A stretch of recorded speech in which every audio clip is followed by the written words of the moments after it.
আসসালামু আলাইকুম প্রিয় দর্শক, অন্য মঞ্চের আলোচনায় আপনাদের সকলকে আমন্ত্রণ জানাচ্ছি। আজ আমরা আমন্ত্রণ জানিয়েছি যখন হাসনাত আব্দুল্লাহরা সংসদের প্রথম অধিবেশনেও কিন্তু রীতিমতো তেড়ে গিয়েছিলেন। রাষ্ট্রপতি যখন সংসদে বক্তৃতা দিতে দাঁড়িয়েছিলেন, রীতিমতো সৈয়দ মোহাম্মদ তাহেরের মতো জামায়াতের সিনিয়র নেতাকে কোনো মতে ঠেকাতে হয়েছে যাতে হাসনাত গিয়ে সত্যিই রাষ্ট্রপতিকে আঘাত করে বসতে না পারেন। এমন যখন পরিস্থিতি সংসদের বাইরে এনসিপি নেতৃবৃন্দ যখন রাষ্ট্রপতিকে পদত্যাগ করাতে হবে বিএনপির এসব আন্দোলন করছেন, তখন তারেক রহমান ছিলেন অবিচল এবং সত্যিকার অর্থেই রাষ্ট্রপতি যেমনটা বলেছেন তার প্রতি আন্তরিকতাপূর্ণ কর্ডিয়াল। বাংলাদেশে আবারও রাষ্ট্রপতি শাহাবুদ্দিন চুপ্পুর পদত্যাগের খবর শিরোনাম হওয়া শুরু হয়েছে। সামাজিক যোগাযোগ মাধ্যমে কিংবা নানা আড্ডায় যেটা কদিন থেকে একটা কানাঘুষার মতো ছিল যে রাষ্ট্রপতি কি পদত্যাগ করতে পারেন, রাষ্ট্রপতি কি খুব শিগগিরই সরে যাচ্ছেন কিনা, সেই ঘটনাটি এই যে সকল শীর্ষস্থানীয় মূলধারার সংবাদ মাধ্যমেও শিরোনাম হয়ে উঠতে পারলো। যেমন ধরেন, ইত্তেফাক শিরোনাম করেছে পদত্যাগ করছেন রাষ্ট্রপতি মোহাম্মদ শাহাবুদ্দিন। এরকম যে ঘটনা ঘটতে পারলো তার একটা বিশেষ কারণ হচ্ছে যে ফেসবুকে অত্যন্ত সক্রিয়, সামাজিক যোগাযোগ মাধ্যমে অত্যন্ত সক্রিয়, বাংলাদেশের রাজনীতি নিয়ে প্রতিদিনই নানা রকম পোস্ট দেওয়া আল জাজিরার সাংবাদিক জুলকারনাইন সায়ের ফেসবুকে একটা পোস্ট দিয়ে বলেছেন যে রাষ্ট্রপতি শাহাবুদ্দিন খুব শিগগিরই 2-3 দিনের মধ্যে শারীরিক অসুস্থতার কারণ দেখিয়ে পদত্যাগ করতে পারেন এবং তিনি বলেছেন যে আগামী কয়েকদিনের মধ্যেই স্বাস্থ্যগত কারণ দেখিয়ে শুধুমাত্র যে রাষ্ট্রপতি শাহাবুদ্দিন পদত্যাগ করবেন তাই নয়, এই পদে বিএনপি তার দলীয় কোনো শীর্ষ নেতাকে ভাবছে না, বরং তাদের পছন্দের তালিকায় রয়েছেন বাংলাদেশের মন্ত্রী পরিষদ সচিব নাসিমুল গনি। এরকম করে কে রাষ্ট্রপতি হতে যাচ্ছেন এবং তাতে একটা বিস্ময়কর নাম উল্লেখ করে জুলকারনাইন সায়ের ওই পোস্ট দেওয়ার পর সকল বাঁধ ভেঙে যায় এবং মূলধারার সংবাদ মাধ্যমগুলো সেই সংবাদটিকে ধরেই শিরোনাম করা শুরু করে রাষ্ট্রপতি শাহাবুদ্দিন পদত্যাগ করছেন। এখন রাষ্ট্রপতি শাহাবুদ্দিন চুপ্পুর পদত্যাগের বিষয়টা সেই 2024-এর আগস্টে শেখ হাসিনার পতনের পর থেকে এত আলোচিত হয়েছে যে তিনি সত্যি পদত্যাগ না করা পর্যন্ত বা তাকে সরিয়ে যদি বিএনপি সরকার, তারেক রহমান সরকার তার মেয়াদ শেষের আগেই না দিয়ে দেন, মানে যেদিন ঘটনাটা ঘটবে তার আগ পর্যন্ত নিশ্চিত করে বলা অসম্ভব যে রাষ্ট্রপতি শাহাবুদ্দিন সত্যি সরে যাচ্ছেন। কিন্তু এমন একটা সময় এরকম একটা খবর কেন ছড়ানো হলো, কেন জুলকারনাইন সায়ের এরকম একটা পোস্ট দিলেন? রাষ্ট্রপতি শাহাবুদ্দিন চুপ্পু কিন্তু নির্বাচনের আগে গত ডিসেম্বরেই রয়টার্সকে একটা সাক্ষাৎকার দিয়ে বলে রেখেছিলেন যে নির্বাচনের পর তিনি পদত্যাগ করতে প্রস্তুত, তিনি শুধুমাত্র সাংবিধানিক ধারাবাহিকতা যাতে বাংলাদেশে বজায় থাকে সে কারণেই পদে ছিলেন, কাজে নির্বাচিত সরকার যদি মনে করে তাহলে তিনি পদত্যাগ করে সরে যাবেন। এবং নির্বাচনের পরপর তিনি বঙ্গভবনে কালের কণ্ঠ পত্রিকার সাংবাদিককে ডেকে একটা একান্ত সাক্ষাৎকার দেন এবং সেখানে তিনি মন খুলে বলেন যে যখন 2024-এর অক্টোবরে হাসনাতরা নানা রকম মঞ্চ, প্ল্যাটফর্ম, ঐক্য গড়ে বঙ্গভবন ঘেরাও করে ফেলেছিল এবং 48 ঘন্টার মধ্যে শাহাবুদ্দিন চুপ্পুর পদত্যাগের আলটিমেটাম দিয়েছিল, তখন থেকে শুরু করে পুরো সময়ের যত সংকট, সেই সংকটে সব সময় তিনি বিএনপিকে পাশে পেয়েছেন এবং সেই সাক্ষাৎকারে তিনি এসবও বলেন যে তারেক রহমানকে তার ওই সংকটকালীন সময়টায়, মানে 2024-এর আগস্টে শেখ হাসিনার পতনের পর থেকে তারেক রহমান প্রধানমন্ত্রী হওয়া পর্যন্ত পুরো সময়কালে তাকে যে সাহস জুগিয়ে গেছেন তারেক রহমানকে রাষ্ট্রপতি শাহাবুদ্দিন চুপ্পুর খুব অমায়িক মানুষ বলে মনে হয়েছে, আন্তরিকতাপূর্ণ মানুষ বলে মনে হয়েছে। He was such a cordial person. এরকম মন্তব্য রাষ্ট্রপতি শাহাবুদ্দিন চুপ্পু করার পর অনেকেই ভাবছিলেন তিনি বোধহয় চাকরিটা পাকা করতে, বিএনপির সময়ও যাতে তার চাকরিটা থাকে সেজন্য এ ধরনের কৃতজ্ঞতাপূর্ণ কথা বলছেন। কিন্তু তারেক রহমান প্রধানমন্ত্রী পদে অধিষ্ঠিত হওয়ার পর রাষ্ট্রপতি শাহাবুদ্দিন চুপ্পুকে ভীষণ আন্তরিকতা দেখান প্রকাশ্যে সংবাদ মাধ্যমের সামনে, ক্যামেরার সামনে। একেবারে শপথ গ্রহণের দিনটা থেকে শুরু করে ঈদের দিন, রোজার ঈদের দিন তিনি পাশাপাশি বসেন। রাষ্ট্রপতি শাহাবুদ্দিন চুপ্পুর, বেচারা শাহাবুদ্দিন চুপ্পুকে তো ইউনূস আমলে বঙ্গভবন থেকে বেরিয়ে নামাজ পড়তে দেওয়া হয় না ঈদের, কাজেই এই যে তাকে বের হতে দেওয়া হলো, জাতীয় ঈদগাতে আসতে দেওয়া হলো, প্রধানমন্ত্রীর পাশে বসতে দেওয়া হলো, সেটাই একটা বড় ধরনের শিরোনাম হওয়ার মতো ঘটনা ছিল বটে। তার উপর তারেক রহমান শুধু যে রাষ্ট্রপতি শাহাবুদ্দিন চুপ্পুকে পাশে বসতে দিলেন তাই নয়, রীতিমতো বুকে জড়িয়ে ধরে ঈদের কোলাকুলি করলেন। সেই ছবি যখন সংবাদ মাধ্যমে প্রধান ছবি হয়ে উঠল, তখনই এ কথা বুঝতে আর কারো বাকি থাকলো না যে রাষ্ট্রপতি শাহাবুদ্দিন চুপ্পুর চাকরিটা আপাতত বোধহয় স্থায়ী হয়েছে।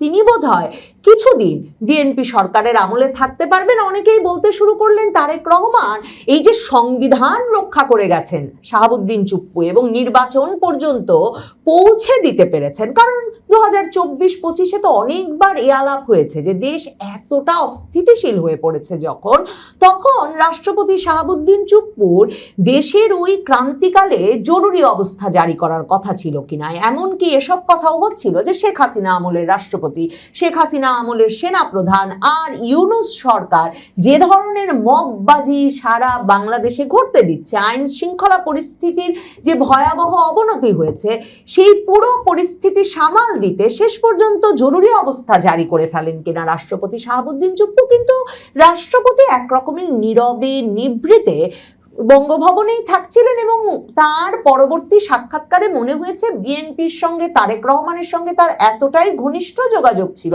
যে তিনি কোনো ক্রমে নির্বাচনটা পর্যন্ত ঘটিয়ে দিয়ে তারেক রহমানের হাতে ক্ষমতা তুলে দেওয়ার জন্য পুরো পথটা পরিষ্কার করতে একরকমের সক্রিয় ভূমিকা পালন করেছেন এবং তারেক রহমানও তাকে হয়তো সেজন্যই নির্বাচনের পর এতটা ক্যামেরার সামনে প্রকাশ্যে আন্তরিকতা দেখাচ্ছেন, সৌজন্য দেখাচ্ছেন। যখন হাসনাত আব্দুল্লাহরা সংসদের প্রথম অধিবেশনেও কিন্তু রীতিমতো তেড়ে গিয়েছিলেন, রাষ্ট্রপতি যখন সংসদে বক্তৃতা দিতে দাঁড়িয়েছিলেন, রীতিমতো সৈয়দ মোহাম্মদ তাহেরের মতো জামায়াতের সিনিয়র নেতাকে কোনো মতে ঠেকাতে হয়েছে যাতে হাসনাত গিয়ে সত্যিই রাষ্ট্রপতিকে আঘাত করে বসতে না পারেন।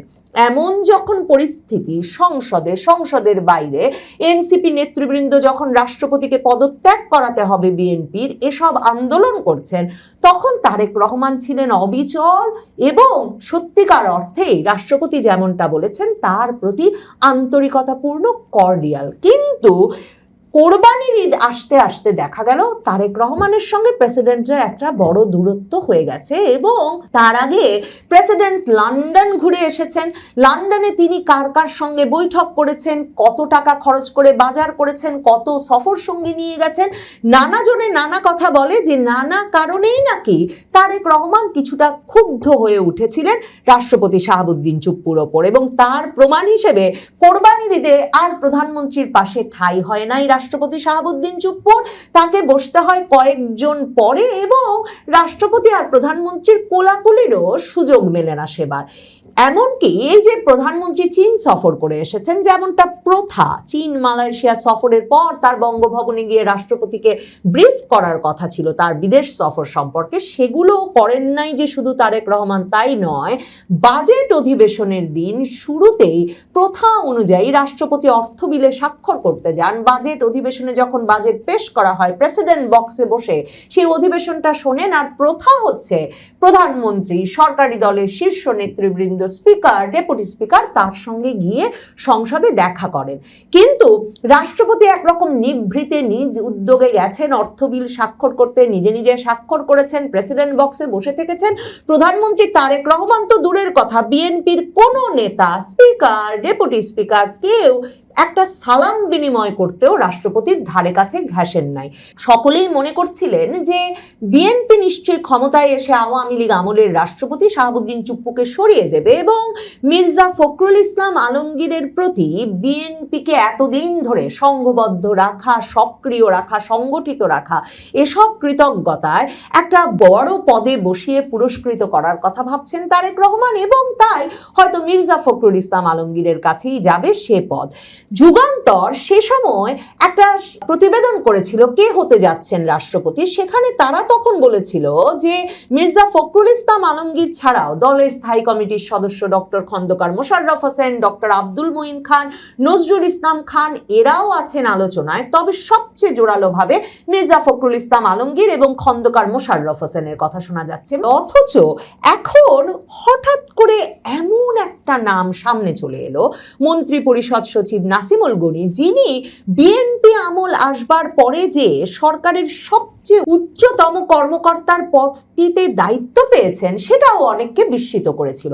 নাসিমুল গনি শেখ হাসিনার আমলে 2009 সাল থেকে 13 সাল পর্যন্ত ওএসডি ছিলেন এবং 2013 সালে তাকে 4 বছর ওএসডি থাকার পর অবসরে পাঠানো হয়েছিল।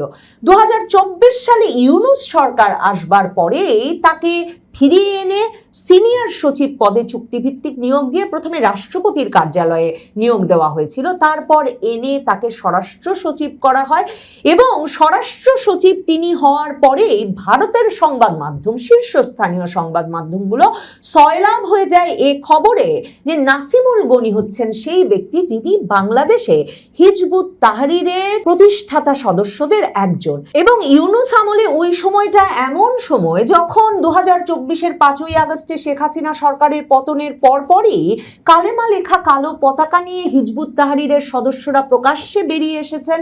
তারা নিষিদ্ধ ঘোষিত সংগঠন হলেও ঢাকা শহর সহ সারা বাংলাদেশে তাদের খেলাফত প্রতিষ্ঠার ডাক সহ পোস্টার দেয়ালে দেয়ালে শোভা পাচ্ছে। বিভিন্ন শিক্ষা প্রতিষ্ঠান থেকে হিজবুত তাহরিরের পতাকা নিয়ে মিছিল হচ্ছে এবং হিজবুত তাহরির রীতিমতো মার্চ ফর খেলাফতের ডাক দিচ্ছে ঢাকা শহরে।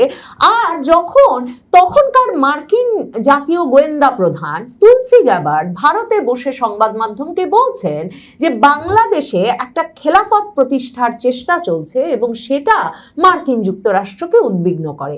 এহেন নাসিমুল গনিকে বিএনপির শীর্ষ নেতাদের বাদ দিয়ে মন্ত্রী পরিষদ সচিবের মতো ক্ষমতাধর পদ থেকে রাষ্ট্রপতি পদে নিয়োগের যে খবর এখন বেরিয়ে আসছে সেটা অনেকেই মনে করছেন হয়তোবা এক রকমের পরীক্ষা করে দেখা হচ্ছে যে নাসিমুল গনি যদি রাষ্ট্রপতি হন বা তার নাম প্রস্তাবিত হয় তাহলে ব্যাপারটা কেমন হয়, কিংবা নাসিমুল গনিকেও যে রাষ্ট্রপতি পদে নিয়োগ দেওয়া যেতে পারে এই প্রস্তাবটা হয়তো সবার সামনে কেউ একজন তুলে ধরতে চাইছেন।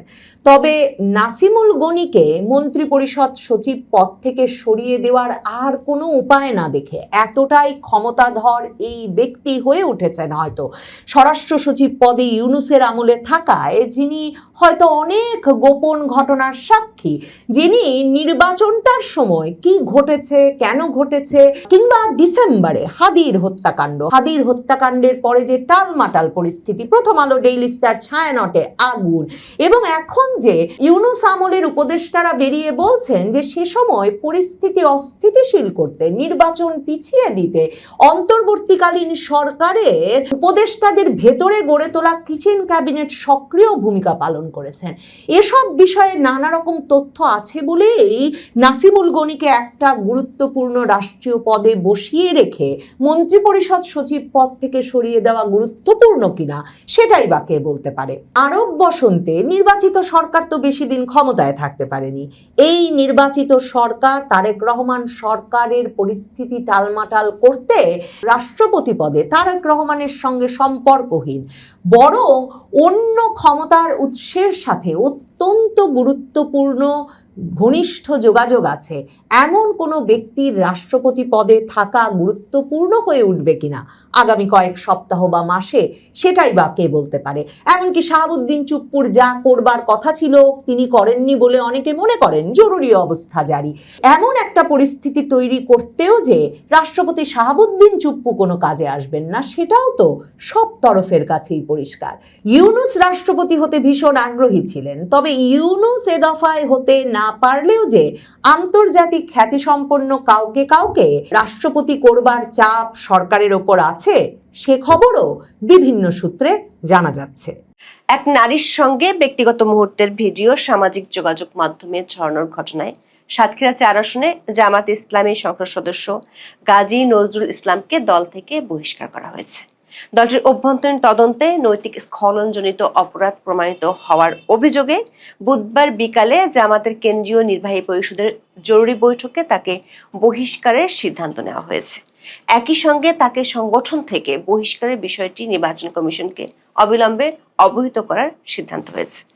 জামাত ইসলামের এই সিদ্ধান্তের পরপরই দুটি গুরুত্বপূর্ণ প্রশ্ন নানা মহলে আলোচিত হচ্ছে। প্রথমত, জামাতের এই বহিষ্কারের সিদ্ধান্তের কারণে গাজী নজরুল ইসলাম কি তার সংসদ সদস্য পদ হারাবেন? আবার তার বিরুদ্ধে নৈতিক স্খলনজনিত যে অভিযোগের কথা তার দলের পক্ষ থেকে করা হচ্ছে, তার বিচার কি সম্ভব? বাংলাদেশ সংবিধানের সংশ্লিষ্ট ৩টি অনুচ্ছেদ, অতীতের বেশ কয়েকটি উদাহরণ এবং আইন বিশেষজ্ঞদের মতামতের ভিত্তিতে আমাদের বিশ্লেষণ হলো, বাংলাদেশের সংবিধানে এমন কোনো অনুচ্ছেদ নেই যেখানে শুধু অভিযোগ বা নৈতিক সমালোচনার ভিত্তিতে সরাসরি সদস্যপদ বিলুপ্ত হবে। বাংলাদেশের সংবিধানে সংসদ সদস্যপদ খারিজের ক্ষেত্রে নৈতিক স্খলনজনিত অপরাধের কথা বলা আছে, তবে সেক্ষেত্রে সেই অপরাধে আদালত অভিযুক্তকে কমপক্ষে 2 বছরের শাস্তি দিতে হবে। আবার দল বহিষ্কার করলেই হবে না, যদি গাজী নজরুল ইসলাম নিজে দল থেকে পদত্যাগ না করেন কিংবা সংসদে দলের সিদ্ধান্তের বিরুদ্ধে ভোট না দেন, তাহলে তার সংসদ সদস্যপদ খারিজের আশঙ্কা খুবই কম। বিস্তারিত জানতে চলুন যাওয়া যাক বিশ্লেষণে।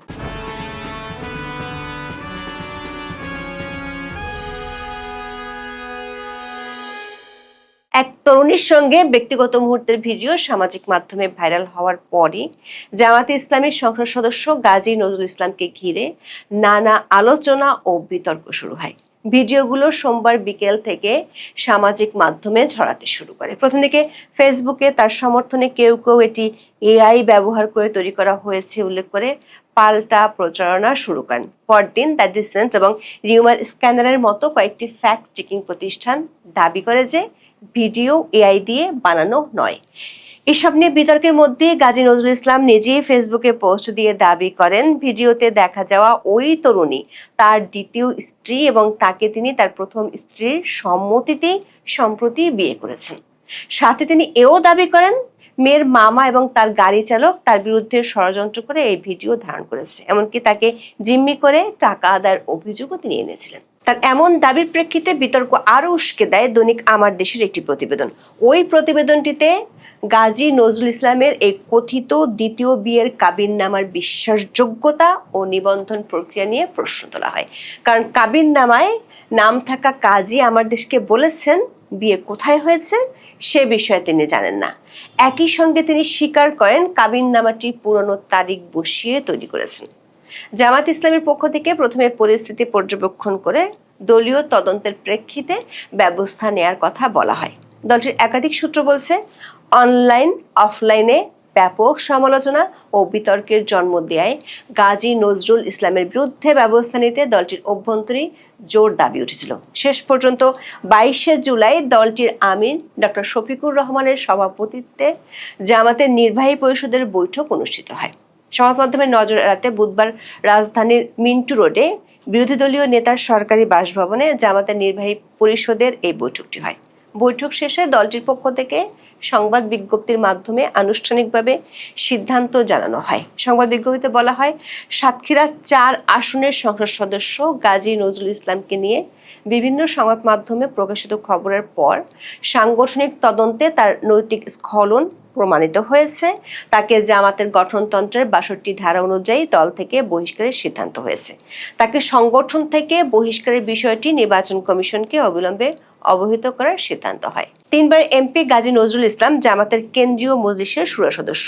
তাকে জামাতের রুকন বা সদস্য, কেন্দ্রীয় শুরা সহ সব পদ থেকে স্থায়ী বহিষ্কার করা হয়েছে বলে জানিয়েছেন দলটির নেতারা।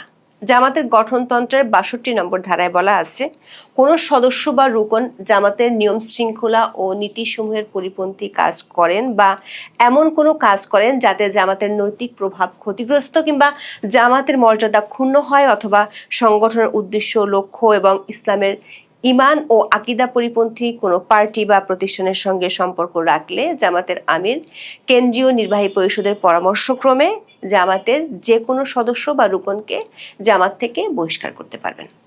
জামাতের সব ধরনের পদ থেকে বহিষ্কারের পর সব মিলিয়ে গাজী নজরুল ইসলামের ঘটনাটিকে ঘিরে কয়েকটি গুরুত্বপূর্ণ প্রশ্ন সামনে এসেছে।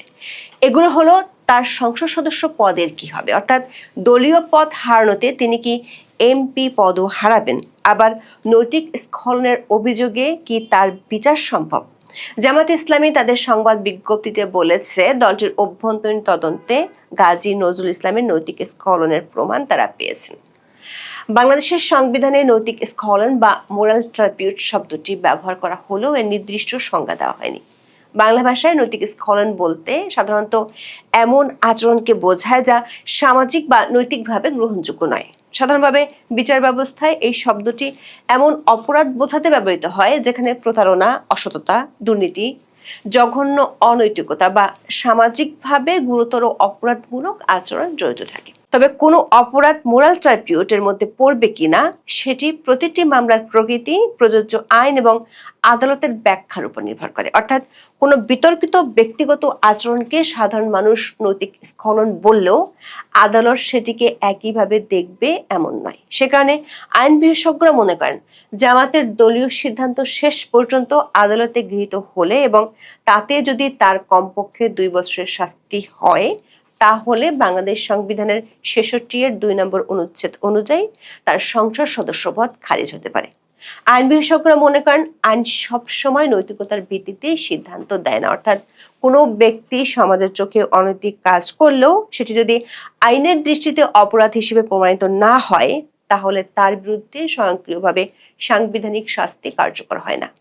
এর কারণে রাজনৈতিক বা সামাজিক বিতর্ক এবং আইনি পরিণতি দুইটি ভিন্ন বিষয়। বাংলাদেশ সংবিধানের 66 এর 2, 66 ও 70 অনুচ্ছেদে নৈতিক স্খলন নিয়ে উল্লেখ আছে। এই 3টি অনুচ্ছেদ বিশ্লেষণ করলে দেখা যায়, অভিযুক্ত ব্যক্তি যদি নিজ থেকে পদত্যাগ করেন তাহলে তার সদস্যপদ বাতিল হতে পারে এবং ওই আসনটি শূন্য বলে গণ্য হতে পারে। তবে দল থেকে যদি বহিষ্কার করা হয়, তাহলেও তিনি সদস্যপদ হারাবেন কি না তা নিয়ে সংবিধানে স্পষ্ট করে উল্লেখ নেই।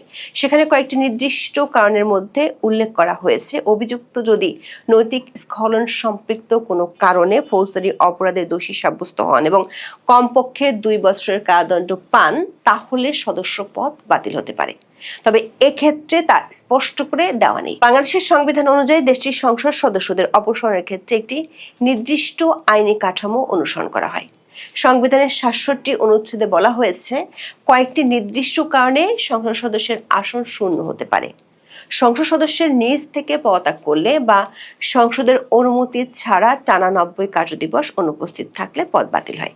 এছাড়াও সংবিধানের 66 অনুচ্ছেদের কোনো অযোগ্যতা অর্জন করলে অথবা সংবিধানের 70 অনুচ্ছেদ অনুযায়ী দলত্যাগ বা দলীয় সিদ্ধান্তের বিরুদ্ধে ভোট দেওয়ার মতো পরিস্থিতি তৈরি হলে আসন শূন্য হতে পারে।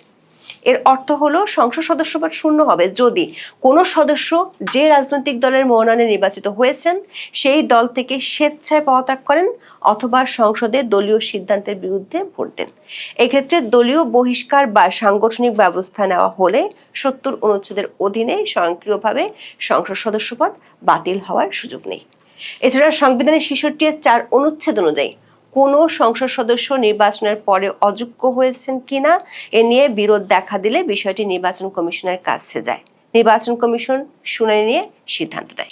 আইন বিশেষজ্ঞদের মতে, সংবিধানে পদত্যাগ ও দলের বিপক্ষে ভোট দেওয়া এই দুটি শর্ত খুব স্পষ্টভাবে উল্লেখ থাকলেও দল থেকে বহিষ্কার হলে পদের ভবিষ্যৎ কি হবে সে বিষয়ে উল্লেখ নেই। আর এই অস্পষ্টতার সুযোগে অতীতে বিভিন্ন সংসদ সদস্য বহিষ্কৃত হওয়ার পরও পুরো মেয়াদ পূর্ণ করার সুযোগ পেয়েছেন। দেখা যাচ্ছে, গাজী নজরুল ইসলামের সংসদ সদস্যপদ আইনগত ও সাংবিধানিকভাবে স্বয়ংক্রিয়ভাবে ঝুঁকির মুখে নয়। দল তার বিরুদ্ধে কঠোর সাংগঠনিক সিদ্ধান্ত, এমনকি বহিষ্কারের সিদ্ধান্ত নিলেও শুধু সেই কারণে তার সংসদ সদস্যপদ বাতিল হবে না। তবে তিনি যদি নিজ দল থেকে পদত্যাগ করেন, সেক্ষেত্রে সংবিধানের 70 অনুচ্ছেদ অনুসারে অথবা পরবর্তীকালে এমন কোনো আইনগত পরিস্থিতির সৃষ্টি হয় যাতে তিনি সংবিধানের ৬৬ অনুচ্ছেদ ও প্রযোজ্য আইনের অধীনে সংসদ সদস্য থাকার অযোগ্য হয়ে পড়েন, তাহলে সংবিধানে নির্ধারিত প্রক্রিয়ায় তার সদস্য পদের প্রশ্ন নিষ্পত্তি হবে। সংসদ সচিবালয় সূত্রে জানা গেছে, বিএনপি নেতৃত্বাধীন ৪ দলীয় জোটের আমলে অষ্টম জাতীয় সংসদে বিএনপির নির্বাচিত সংসদ সদস্য আবু হেনাকে দল থেকে বহিষ্কার করা হয়েছিল। তার সংসদ সদস্য পদ থাকবে কিনা বিষয়টি নিয়ে প্রশ্ন উঠলে তখন সংবিধানের ৭০-১ অনুচ্ছেদ অনুযায়ী আবু হেনার সদস্য পদ রাখার সিদ্ধান্ত নেন তৎকালীন স্পিকার জমির উদ্দিন সরকার। দল থেকে বহিষ্কার হলেও তার সদস্য পদ বাতিল হয়নি। আওয়ামী লীগের নেতৃত্বাধীন মহাজোট সরকারের আমলে নবম জাতীয় সংসদে একই ধরনের ঘটনা ঘটে। সাতক্ষীরা ৪ আসন থেকে নির্বাচিত HM গোলাম রেজাকে তার দল জাতীয় পার্টি থেকে বহিষ্কার করলেও তার সংসদ সদস্য পদ বহাল ছিল। ২০০৮ সালের জাতীয় সংসদ নির্বাচনে পটুয়াখালী ৩ আসন থেকে আওয়ামী লীগের সাংসদ নির্বাচিত হন গোলাম মওলা রনি। পরে আওয়ামী লীগ থেকে তাকে বহিষ্কার করা হয়, তবে গোলাম মওলা রনির সংসদ সদস্য পদ বহাল ছিল এবং তিনি ২০০৮ থেকে ২০১৪ সালের মেয়াদ শেষ করেছিলেন।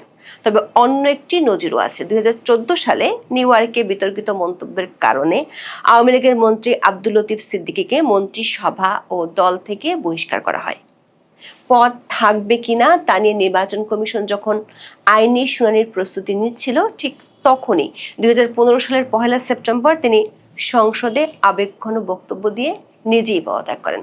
ফলে ইসির কোনো আইনি আদেশে নয়, নিজ ইচ্ছে পদত্যাগের মাধ্যমে তার আসন শূন্য হয়। আবার ২০২১ সালে ফোন কল কেলেঙ্কারির পর তৎকালীন প্রধানমন্ত্রী শেখ হাসিনার নির্দেশে তথ্য প্রতিমন্ত্রীর পদ ছাড়তে হয় ডক্টর মুরাদ হাসানকে। জামালপুর জেলা আওয়ামী লীগও তাকে দল থেকে অব্যাহতি দেয়, কিন্তু সংবিধানে সরাসরি বহিষ্কারের পদ বাতিলের বাধ্যবাধকতা না থাকায় এবং মুরাদ হাসান নিজে পদত্যাগ না করায় তার সংসদ সদস্য পদে কোনো প্রভাব পড়েনি। এই কারণে ২০১৮ থেকে ২০২৪ মেয়াদের পুরোটার সময় একাদশ জাতীয় সংসদের সদস্য ছিলেন মুরাদ হাসান। বিশ্লেষকরা মনে করেন, বিদ্যমান সাংবিধানিক কাঠামো অনুযায়ী দলীয় সিদ্ধান্ত যতই কঠোর হোক না কেন, কোনো সংসদ সদস্য নিজে পদত্যাগ না করলে বা সংসদে দলের বিপক্ষে ভোট না দিলে কেবল বহিষ্কারের অজুহাতে তার সংসদ সদস্য পদ বাতিল করা আইনত বেশ জটিল। তবে জামাতের একটি সূত্র বলছে, যেভাবে তার ভিডিও ভাইরাল হয়েছে এবং ঘটনাটি নিয়ে নানান বিতর্ক ছড়িয়েছে, তারপর গাজী নজরুল ইসলামের সংসদ সদস্য পদ বহাল থাকলে সেটি দলটির ইমেজের জন্য খারাপ বার্তা দিবে। দলটির সিনিয়র নেতারাও চান না গাজী নজরুল ইসলামের সংসদ সদস্য পদ থাকুক, তবে বিতর্ক এড়াতে তারা বিষয়টি নির্বাচন কমিশনের হাতে ছেড়ে দিয়েছেন। নির্বাচন কমিশন জানিয়েছে, এ বিষয়ে আনুষ্ঠানিক কোনো নোটিশ তারা পায়নি, পেলে বিধি অনুযায়ী ব্যবস্থা নেবে। এখন এ পর্যন্ত। সবাই ভালো থাকুন, সুস্থ থাকুন।